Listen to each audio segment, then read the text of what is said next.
మండలంలోని తెలంగాణ మహారాష్ట్ర సరిహద్దు గ్రామాల్లో ప్రత్యేక ఓటరు జాబితా సవరణ కార్యక్రమంపై తీవ్ర ప్రతిఘటన ఎదురవుతోంది.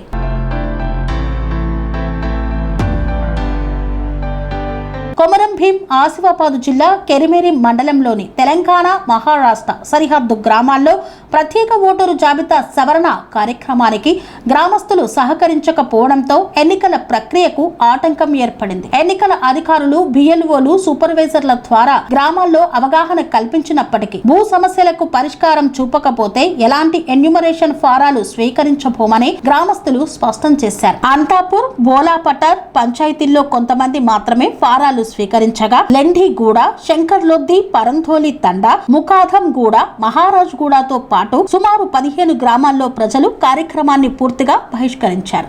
తరతరాలుగా సాగు చేస్తున్న భూములకు ఇప్పటి పహానీలు లేకపోవడంతో చట్టబద్ధ హక్కులు దక్కడం లేదని గ్రామస్తులు ఆవేదన వ్యక్తం చేస్తున్నారు. 2014 వరకు బ్యాంకు రుణాలు పొందిన ఆ తర్వాత భూములపై స్పష్టత లేక రైతులు తీవ్ర ఇబ్బందులు ఎదుర్కొంటున్నారని చెప్తున్నారు. ఇటీవల అటవీ శాఖ అధికారులు ఈ భూములు రిజర్వ్ ఫారెస్ట్ పరిధిలోకి వస్తాయని పేర్కొంటూ మొక్కలు నాటే కార్యక్రమాలు చేపట్టడంతో గ్రామాల్లో ఉద్రిక్తత మరింత పెరిగింది. తమ జీవన ఆధారమైన సాగు భూములను అటవీ భూములుగా ప్రకటించడం అన్యాయమని గ్రామస్తులు ఆగ్రహం వ్యక్తం చేస్తున్నారు. ముందుగా భూ సమస్యకు శాశ్వత పరిష్కారం చూపాలని తెలంగాణ, మహారాష్ట్ర రాష్ట్రాల కలెక్టర్లు, తహసీల్దార్లు గ్రామాలకు వచ్చి సమస్యలను పరిష్కరించాలని వారు డిమాండ్ చేస్తున్నారు. అప్పటి వరకు ఎస్ఐఆర్ కార్యక్రమంలో పాల్గొనబోమని గ్రామస్తులు తేల్చి చెప్పడంతో ఎన్నికల యంత్రాంగానికి ఈ అంశం సవాలుగా మారింది.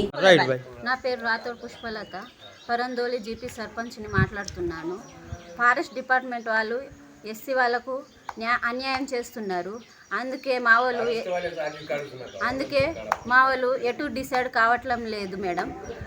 అందుకే ఇద్దరు collector, Chandrapur collector, Asifabad collector ఇద్దరు కూర్చొని ఏదో ఒకటి న్యాయం చేయాలని మేము కోరుకుంటున్నాం. వాళ్ళే డిసిజన్ తీసుకోవాలని పరంధోలి జీపీ సర్పంచ్ని మాట్లాడుతున్నాను మేడం. నమస్కారం. లక్ష్మణ్, ఇది మాజీ సర్పంచ్. నేను పరంధోలి గ్రామ పంచాయత్.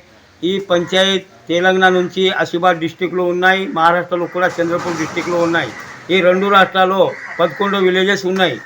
ఇప్పుడు ఎస్ఐఆర్ రీసర్వే చేస్తున్నారు గవర్నమెంట్. తెలంగాణ గవర్నమెంట్ ఎస్ఐఆర్లో ఓటర్ జాబితాలో పేరు ఉండాలా అట్లా చెప్తున్నారు. మహారాష్ట్ర కూడా అదే ఎస్ఐఆర్లో ఓటర్ యాదిలో పేరు ఉండాలా అట్లా చెప్తున్నారు. మేము మొత్తం ప్రజలు ఏం చేయాలా? ఇప్పుడు మాత్రమే తెలంగాణ గవర్నమెంట్ 1918 నుంచి ఇక్కడ తెలంగాణలో మేము ఓటు చేస్తున్నాం.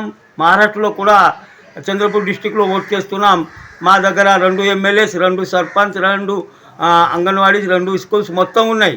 ఇప్పుడు మేము ఎక్కడ పోవాలా? ఎస్ఐఆర్ ప్లానింగ్లో మేము మహారాష్ట్ర గవర్నమెంట్కు ఖచ్చితంగా ఎస్ఐఆర్లో ఓటు యాదిలో పేరు పెడుతున్నాం, తెలంగాణలో కూడా పెడుతున్నాం. ఇది అట్లా లేకుంటే మేము ఎస్ఐఆర్ యాదిలో పేరు పెట్టలేం. ఎందుకంటే ఇది గవర్నమెంట్ బాగా పెద్ద ఐడియాతోటి ప్లానింగ్ చేస్తున్నారు. మాకు ఒక స్టేట్లో ఖచ్చితంగా తీసుకోవాలా, తెలంగాణ గవర్నమెంట్ తీసుకోవాలా, లేకుంటే మహారాష్ట్ర గవర్నమెంట్ తీసుకోవాలా. అదే రెండు ముఖ్యమంత్రి కూర్చొని మా ఇది 11 విలేజ్కు ఏం చేయాలా అట్లా చెప్పాలా. ఇప్పుడు మాత్రమే మేము 2 రాష్ట్రాల్లో ఎస్ఆర్ ప్లానింగ్లో ఓటర్ జాబితాలో 2 రాష్ట్రాలు కూడా పేరు పెడతాం. అదే మాకు ఇది గవర్నమెంట్ ప్లానింగ్ చేయాలా, పబ్లిక్ ఇది ప్లానింగ్ చేసి మేము ఏం చేయాలా? ఇప్పుడు తెలంగాణ గవర్నమెంట్లో మా పేరు పోతే తెలంగాణ గవర్నమెంట్ ఎస్సీ వాళ్ళకు ఏ డెవలప్మెంట్ చేయలేదు. మహారాష్ట్ర వాళ్ళు ఇప్పుడు భూమి సర్వే చేసినారు. ఇప్పుడు మహారాష్ట్రలో పట్టా ఇస్తాం అట్లా చెప్తున్నారు. తెలంగాణ గవర్నమెంట్ మొత్తం ఫారెస్ట్కు ఇది మా ల్యాండ్ పంపిస్తున్నారు. మేము ఎట్లా బతుకోవాలా? ఇప్పుడు ఎస్సీ వాళ్ళకు మహారాష్ట్ర గవర్నమెంట్ నుంచి ఏం స్కీమ్ లేదు, తెలంగాణ గవర్నమెంట్ నుంచి స్కీమ్ లేదు. ఒకటే ఓటర్ వచ్చిన తర్వాత ఓటర్ యాదిలో మీరు తెలంగాణలో ఉంటారా, మహారాష్ట్రలో ఉంటారా అదే మాట్లాడుతున్నారు. మాత్రమే మాకు ఏ భూమి పట్టాలు ఇవ్వలేదు. కాబట్టి మేము మొత్తం ప్రజలు గ్రామ సభ చేసి ఎక్కడ పోవాలా అదే నిర్ణయం చేసి మేము ఖచ్చితంగా మహారాష్ట్రలో ఉండాలా, తెలంగాణలో ఉండాలా అది చూస్తాం. 2 కలెక్టర్ కూర్చొని మా పరంధోలి గ్రామ పంచాయతీలో రావాలా. మేము మా డెవలప్మెంట్ ఎట్లా ఉన్నది, మా భూమికి పట్టా ఇస్తారా లేదా, ఇది మహారాష్ట్ర కలెక్టర్, చంద్రపూర్ మా తెలంగాణ ఆసిఫాబాద్ కలెక్టర్ అది కూర్చొని మాకు నిర్ణయం ఇవ్వాలా. ఇది ఎస్ఐఆర్లో మేము మీరు ఇక్కడ పోతారా అక్కడ పోతారా ఏం మాట్లాడవద్దు. కాబట్టి దయచేసి మేము అట్లా మా ప్రజాపై ఇది చెప్తే మేము ఖచ్చితంగా మహారాష్ట్రకు పోతాం. ఎందుకంటే తెలంగాణ గవర్నమెంట్ 2014 వరకు మొత్తం ఇచ్చినారు. ఇప్పుడు మొత్తం బంద్ చేస్తున్నారు. మహారాష్ట్ర గవర్నమెంట్ రోడ్ సౌకర్యం, ఆరోగ్య సౌకర్యం, ఇది భూమి పట్టాల సర్వే చేసినారు. కాబట్టి ఎస్సీ వాళ్ళు మొత్తం ఎస్ఐఆర్ ప్లానింగ్లో మహారాష్ట్రకు ఎస్సీ వాళ్ళు ఎక్కువ పోతున్నారు. కాబట్టి దయచేసి తెలంగాణ కలెక్టర్ ఇప్పుడు మాకు ఫారెస్ట్లో మా భూమి లేకుంటే అట్లా చూసి మాకు ఖచ్చితంగా 3 ఎకర్ల పట్టా ఎస్సీ వాళ్ళకు ఇవ్వాలా. అప్పుడు మాత్రం మేము మొత్తం తెలంగాణకు వస్తాం. मेरा नाम कामले लक्ष्मण, माजी सरपंच ग्राम पंचायत परमडोली। ये ग्राम पंचायत परमडोली ये तेलंगाना में आसिफाबाद डिस्ट्रिक्ट में और महाराष्ट्र में चंद्रपुर डिस्ट्रिक्ट में आती। ये 12 गांव ऐसे हैं कि तेलंगाना में भी वोट करते, महाराष्ट्र में वोट करते, लेकिन अभी कम से कम 40 साल से हम ये तेलंगाना में वोट करते, महाराष्ट्र में वोट करते। लेकिन अब जो SIR बोल के एक हमारा वोटर यादी का यह आ गया, तो तेलंगाना वाले बोल रहे हमको कि SIR में हमारे इधर वोटर लिस्ट में नाम डालो, महाराष्ट्र वाले बोल रहे हमारे को इधर वोट डालो। हम कैसा? लेकिन तेलंगाना गवर्नमेंट में पब्लिक का जो हमारा आज 40 साल से हमारे को कास्त भूमि है, लेकिन फॉरेस्ट में भूमि डाल के हमको परेशान कर रहे। ये कास्त भूमि को 2014 तक हमको पानी नकल दिए, क्रॉप लोन दिए, सब कुछ दिए रेवेन्यू वाले। लेकिन अभी क्या करें, रेवेन्यू वाले फॉरेस्ट वालों को देके हमारे कास्त भूमि में झाड़ा लगाने का काम फॉरेस्ट वाले कर रहे। तो हम तो 2 भी राज्य में रहते, हम अनसर्वेड विलेज में आते। ये 12 गांव तेलंगाना में भी है, महाराष्ट्र में भी है। तेलंगाना का सरपंच है, महाराष्ट्र का सरपंच है, तेलंगाना का MLA है, महाराष्ट्र का MLA, MP 2 है। हर चीज़ हमारे पास 2 है। हमारे पास रोड का सौकर्य महाराष्ट्र कर रहा, हर चीज़ लोनों का भी सौकर्य महाराष्ट्र कर रहा, तेलंगाना कुछ कर रहा। लेकिन अभी हमारे को तेलंगाना वाले बोल रहे कि SIR में वोटर लिस्ट में तुम तेलंगाना में आना है। लेकिन तेलंगाना वाला 2014 तक जैसा था अभी नहीं है। उन्होंने फॉरेस्ट में डाल के SC वालों को ऊपर अन्याय हो रहा।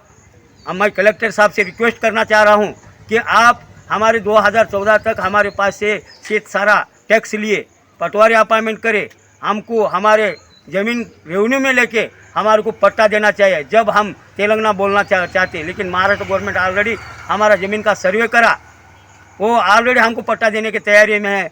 जब तक तुम 2 कलेक्टर एक जगह पे बैठते, 2 कलेक्टर 2 मुख्यमंत्री, हमारे 12 गांव का निर्णय लेना है। क्यों? तो पब्लिक के ऊपर रखे, तो पब्लिक में एक बोलेगा इधर, एक बोलेगा उधर, क्या हम झगड़ा कर लेना क्या? तो इलेक्शन कमीशन अपना निर्णय लेके ये 12 गांव के लोगों को किधर रखना है वो निर्णय वो इलेक्शन कमीशन लेना चाहिए, पब्लिक में नहीं रखना। जब तक 2 कलेक्टर नहीं बैठते तब तक हम यहाँ के SIR फॉर्म पे सिग्नेचर नहीं करेंगे। हम तेलंगाना के भी इस पर नहीं करेंगे, महाराष्ट्र के भी नहीं करेंगे। 2 कलेक्टर बैठना कौन से स्टेट में हमको देते। लेकिन मैं तेलंगाना गवर्नमेंट को एक विनती करना चाह रहा हूँ कि 80% हम दलित है, यहाँ पे हमारे को टोटली फॉरेस्ट में डाल के हमको हमारे बाल बच्चों को कैसा पालना? हमारे को अभी तक तुम 2014 तक सब कुछ दिए और अभी बंद क्यों कर रहे? और बंद करने के बाद तुम हमारी तरफ आना हमारा क्या जरूरी क्या है? हमको महाराष्ट्र अच्छा लग रहा, महाराष्ट्र कई को लग रहा बोलते हो ऑलरेडी पट्टा देने की तैयारी में। हम एक ही रिक्वेस्ट कर रहे हैं, हमको 3 एकड़ का ज़मीन का SC को पट्टा बोल रहे, वो तो पट्टा दो, नहीं तो फॉरेस्ट वाला ज़मीन को हमारा गिनती करा, उसमें हमको पोजीशन सर्टिफिकेट फॉरेस्ट गवर्नमेंट देना। हमारे कास्त भूमि पे झाड़ा लगाने की तैयारी में है, तो हम कैसा करना? जब तक 2 कलेक्टर 2 मुख्यमंत्री महाराष्ट्र और तेलंगाना गवर्नमेंट बैठ के निर्णय लेंगे, पब्लिक के ऊपर निर्णय मत डालो। क्यों? तो बहुत बड़ा झगड़ा होने की तैयारी रहती। क्यों? तो पब्लिक में गोड़वा तैयार होता। इसलिए मैं रिक्वेस्ट करना चाह रहा हूँ माननीय कलेक्टर चंद्रपुर, कलेक्टर आसिफाबाद, दोनों मिलके आप कलेक्टर मुख्यमंत्री को पत्र लिख के बाद में हमारा SIR फॉर्म भरो। हम जब तक हमारा 5 साल वोटर में नाम नहीं आया तो चलेगा, लेकिन निर्णय करके हमारे को छोड़ना, इतना मैं आज के दिन रिक्वेस्ट कर रहा हूँ। कल गिरदावर साहब आए, हमारे लोग फॉर्म नहीं भरते बोल के बोल दिया। हम जब तक तुम हमारा कौन से स्टेट में रखते वो निर्णय नहीं लेते तब तक हम SIR का फॉर्म नहीं भरेंगे। इतना हमारा